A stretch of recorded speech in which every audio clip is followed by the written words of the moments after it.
ప్రభాస్ సలార్ ఎలా ఉంది అనే అంశం మీద మనం మాట్లాడుకుందాం. ఇది అంటే ఇటీవల కాలంలో 'యానిమల్' అనే సినిమా చూసాం మనం. సందీప్ రెడ్డి వంగ డైరెక్ట్ చేసినటువంటి 'యానిమల్'.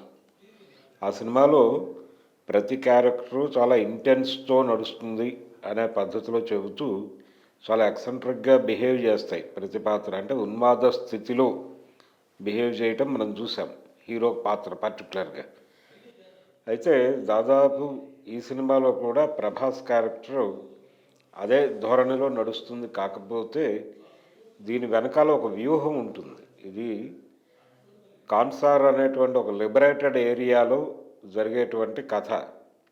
ఆ కాన్సార్‌తో రిలేట్ అయి ఉన్నటువంటి కథ. నిజానికి కాన్సార్ అని టైటిల్ కూడా పెట్టొచ్చు దీనికి. కాకపోతే హీరో పేరుతో టైటిల్ ఉండాలి కాబట్టి సలార్ అనేసాడు ఈయన. సలార్ అంటే కమాండర్ అని, లేకపోతే రాజు అని, ఇలా ఏ సెన్స్‌లోనైనా వాడొచ్చు దాన్ని. 2 రాజవంశాల మధ్య ఘర్షణ, అలాగే సామంత రాజులు చక్రవర్తిని పదవీచ్యుతుడిని చేసి తాము అధికారంలోకి రావటానికి కుయుక్తులు పన్నుట, ఇలాంటివి మనం అనేక జానపద చిత్రాల్లో చూసాం. దాదాపు అలాంటి కథనే డిజైన్ చేసుకున్నాడు ఈయన. డిజైన్ చేసుకుని కాన్సార్ అనేటువంటి భారతదేశంలోనే ఒక లిబరేటెడ్ క్రైమ్ సిటీ, లేదా క్రైమ్ వరల్డ్, లేదా క్రైమ్ కాంటినెంట్, ఏ పేరైనా పెట్టుకోవచ్చు దానికి. అదొక లిబరేటెడ్ ఏరియాగా ఉంటుంది. ఆ లిబరేటెడ్ ఏరియా మీద ఎవరు అజమాయిషీ చలాయించాలి, కిస్సా కుర్సీకా, దాని ఆ కుర్చీలో ఎవరు కూర్చోవాలి అనే గొడవ. సహజంగానే ఒక సామ్రాజ్యం ఏర్పడినప్పుడు అక్కడ ఉన్నటువంటి రకరకాల శక్తుల మధ్య ఘర్షణ జరుగుతుంది. అందులో ఎవరు గెలిస్తే వాళ్ళు ఆధిపత్య వర్గంగా వ్యవహరిస్తూ ఉంటారు, మిగిలిన వాళ్ళు సామంతులుగా ఉంటారు. ఓడిపోయినంత మాత్రాన ఓటమిని అంగీకరించరు. ఓటమి గెలుపుకి తల్లిగా భావించి తిరిగి గెలవటానికి ప్రయత్నాలు జరుగుతాయి. ఆ ప్రయత్నాల్లో భాగంగానే ఐక్య సంఘటనలు కడతారు, కుట్రలు పన్నుతారు, కుయుక్తులు చేస్తారు, అంతిమంగా తిరుగుబాట్లు చేస్తారు. ఇది మనకి రాజవంశాల చరిత్ర, అలాగే రాచరికాల చరిత్రలో మనకు చాలా స్పష్టంగా తెలిసిన విషయమే. అదే కంటెంట్ ఉంది ఈ సినిమాలో కూడా, సలార్లో. అంటే ఈ కాన్సార్ అనే ఒక నేర సామ్రాజ్యాన్ని తన హస్తగతం చేసుకోవటానికి జగపతి బాబు పోషించినటువంటి క్యారెక్టర్, అది ఇంకొక వంశపు రాజుని చంపి అధికారంలోకి వస్తాడు ఆయన. వచ్చిన తర్వాత ఈ రాజమన్నార్ అనేటువంటి క్యారెక్టర్ వచ్చిన తర్వాత అవతల వంశాన్ని పూర్తి స్థాయిలో అంటే నిర్మూలన చేసేస్తే, శత్రుశేషం లేకుండా నిర్మూలన చేసేస్తే తన అధికారం అలాగే నడిచిపోతుంది అనేటువంటి ఒక అభిప్రాయానికి ఏ రాజు అయినా గురవుతాడు, అలాగే ఇతను గురవుతాడు. అందులో భాగంగానే ఆ రాజవంశాన్ని మాత్రమే కాదు, ఆ వంశాన్ని మొత్తాన్ని నిర్మూలించేటువంటి కార్యక్రమం తీసుకుంటాడు. కానీ ఆ వంశ ప్రభువు ఎవరినైతే ఇతను చంపేశాడో అతని కొడుకు అక్కడే బతుకుతూ ఉంటాడు. ఇది కూడా మనం అనేక జానపద సినిమాల్లో చూసాం. విఠలాచార్య గారి దర్శకత్వంలో వచ్చిన అనేక జానపద చిత్రాల్లో ఈ తరహా కథ చూసాం మనం.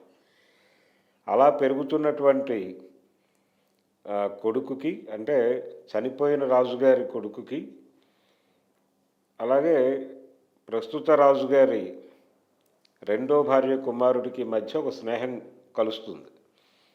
వాళ్ళిద్దరూ ఒకరి కోసం ఒకళ్ళు ఏం చేయడానికైనా సిద్ధపడే అంత స్నేహబంధం ఉంటుంది.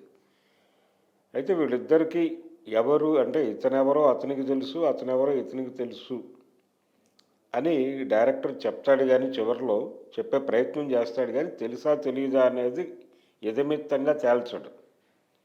కానీ ఇందులో పృథ్వీరాజ్ పోషించినటువంటి క్యారెక్టర్ తనకి తెలుసు, తనకి తన స్నేహితుడు ఎవరు అనేది తెలిసినట్టుగానే కంక్లూడ్ చేస్తాడు సినిమాని. అంటే ఫస్ట్ పార్ట్ సీజ్ ఫైర్ అనేటువంటి ఫస్ట్ పార్ట్ని అలా కంక్లూడ్ చేస్తాడు. అలాగే ప్రభాస్ పోషించినటువంటి దేవా క్యారెక్టర్కి కూడా ఈ విషయం తెలుసు. అంటే తన తండ్రిని చంపి అధికారంలోకి వచ్చినటువంటి వాళ్ళు ఇప్పుడు కాన్సార్ని ఏలుతున్నటువంటి వాళ్ళు, ఈ సామ్రాజ్యానికి నిజమైన వారసుడు తానే అనే విషయం, అలాగే తన వంశీకుల్ని ఇక్కడ పూర్తి స్థాయిలో నిర్మూలించడం కోసం ఒక యుద్ధం జరిగింది, దీనికి ప్రతీకారం తీర్చుకోవాలి, తన తల్లి అందుకోసమే ఈ సామ్రాజ్యానికి దూరంగా బతుకుతోంది కాబట్టి తల్లికి ఇచ్చినటువంటి మాట ప్రకారం ఎటువంటి ఆవేశాలకి లోను కాకుండా చాలా అంటే తల్లి మాట జవదాటని బిడ్డగా ఉంటూనే, అలాగే తన తండ్రి మరణానికి తన వంశ నిర్మూలనకి చేసినటువంటి ప్రయత్నానికి ప్రతీకారం తీర్చుకోవాలనేటువంటి కార్యక్రమం కూడా అతనిలో ఎక్కడో అంతర్లీనంగా ఉంది. అందులో భాగంగానే తిరిగి కాన్సార్కి వచ్చాడు. కాబట్టి ఇద్దరు స్నేహితుల మధ్య ఏం జరగబోతోంది అనేది సెకండ్ పార్ట్లో చూడండి అని ఫస్ట్ పార్ట్ని కంక్లూడ్ చేస్తాడు. ఇది ఒక ఇంట్రెస్టింగ్ ట్విస్టే. నిజంగా వీళ్ళిద్దరూ కుట్రపూరితంగానే స్నేహితులయ్యారా, వీళ్ళ స్నేహం వెనకాల కుట్ర కోణం ఉందా లేదా అనేది తెలుసుకోవాలంటే సెకండ్ పార్ట్ చూడాలి. అయితే ఈ ఫస్ట్ పార్ట్ అంతా కూడా రకరకాల క్యారెక్టర్స్, అంటే ఈ కాన్సార్ చక్రవర్తి కింద ఉన్నటువంటి సామంత రాజులు, వాళ్ళని ఎస్టాబ్లిష్ చేయటం కోసం వాళ్ళకి ప్రతి ఒక్కరికి ఒక విచిత్రమైనటువంటి పేరు, విచిత్రమైనటువంటి ఆహార్యము, విచిత్రమైనటువంటి మేనరిజం, ఇలా ఒక కొత్త ప్రపంచంలోకి ఆడియన్స్ని తీసుకెళ్ళటానికి ప్రశాంత్ నీల్ చాలా కృషి చేశాడు. దానికి సంబంధించి చాలా కసరత్తు చేశాడు. కానీ ఎమోషనల్గా సన్నివేశాలని నడిపే ప్రయత్నం, అంటే డ్రమటైజ్ చేయడానికి చాలా కష్టపడ్డాడు ఆయన. పర్టికులర్గా ఒక అమ్మాయిని, ఒక చిన్న పిల్లని విలన్స్ రేప్ చేయడానికి తీసుకెళ్ళేటప్పుడు ప్రభాస్ అడ్డుకునేటువంటి సన్నివేశం ఒకటి ఉంటుంది. ఆ సీన్ని చాలా ఎమోషనల్గా నడిపాడు. అయితే ఇదే క్రమంలో ఈ కార్యక్రమాలన్నిటికీ మూల సూత్రధారిగా నిలిచినటువంటి వ్యక్తి తల నరికేస్తాడు ఇతను. ఆ షాట్ ఇంకా ప్రభావవంతంగా తీయచ్చు, ఇంకా థియేటర్ని ఎమోషనలైజ్ చేసే పద్ధతిలో నడపచ్చు ఆ సీన్ని. బాహుబలిలో కూడా అలాంటి సీన్ ఉంటుంది, అలా తల నరికే షాట్ ఒకటి. దాన్ని రాజమౌళి చాలా ఎమోషనల్గా తీశాడు. అలాంటి అవకాశమే ఉంది ఇక్కడ. ఇలాంటి 2-3 చోట్ల లూజ్గా వదిలేశాడు. కానీ టోటల్గా సినిమాలో విపరీతమైన వైలెన్స్ ఉంది, యానిమల్ సినిమాలో ఉన్నట్టే. అయితే యానిమల్ సినిమాలో ఇంటెన్స్గా చెబుతూ అతను మానవ సంబంధాల్లోకి జ్వరబడి తనదైనటువంటి జడ్జిమెంట్లు ఇచ్చే ప్రయత్నం చేస్తాడు సందీప్. అలాంటి ప్రయత్నాలు ఈ సినిమాలో లేవు. కంపారిటివ్గా యానిమల్తో పోలిస్తే ఆ కోణంలో ఇది బెటర్ సినిమా అని చెప్పొచ్చు. కానీ making side, taking side, concept designing side ఖచ్చితంగా ప్రశాంత్ నీల్ కంటే కూడా సందీప్ వంగానే బెటర్గా వెళ్ళాడు అని చెప్పక తప్పదు. కాబట్టి ఇది యానిమల్ని క్రాస్ చేస్తుందా, యానిమల్ని రీచ్ అవుతుందా, అది 1000 కోట్లు దాటి పెడుతోంది సినిమా.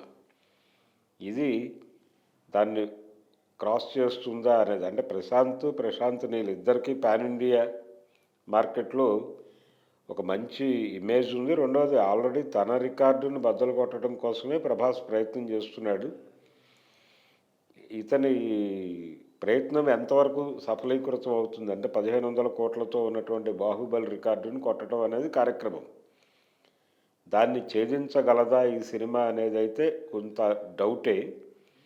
యానిమల్ రేంజ్కి వెడుతుందా అనేది చూడాలి. ఇప్పుడు అంటే డివైడ్ టాక్తో నడుస్తోంది సినిమా.